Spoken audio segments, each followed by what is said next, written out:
संपूर्ण उभान होईगले कि श्रीमयी कहीं आस्था प्रकट करिपारिलानी दल टिकेट न मिलवा पर अभिमान करिसेंति कि श्रीमयी आगको कौन हेब श्रीमयी राजनैतिक भविष्य पूर्वर बीजेडी नेत्री श्रीमयी मिश्र को भुवनेश्वर लोकसभा आसन प्रार्थी करने दल पक्षर प्राय सबु जगार प्रचार करा यही लोकसभा आसन अंतर्गत बहु विधानसभा क्षेत्रर नेता माने मध्य निज अंचल श्रीमयी को धरी प्रचार करने संगे संगे से लोकसभा प्रार्थी हेबे बोली कहिथिबा देखिबाकु मिलिथिला। हेले शेष समय मनमोहन को दल टिकेट दे सबु पूर्व आलोचन ब्रेक लगाई।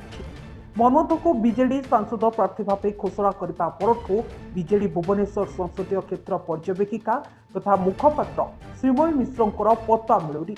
सोशल मीडिया रे बेस सक्रिय थिबा श्रीमयी फेसबुक इंस्टाग्राम अचल अवस्था एपरिक श्रीमयी मोबाइल फोन गत किछि दिन धरी स्विच ऑफ रही।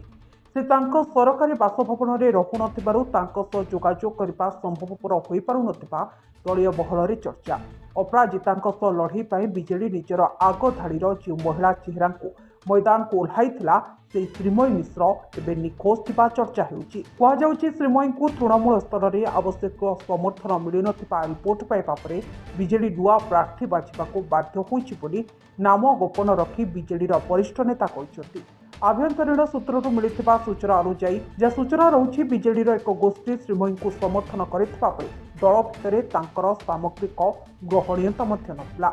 एभली स्थिति में श्रीमयी को दल थैथान किपरि करिबो से नहीं चिंतार पड़िथिबा चर्चा होइछि।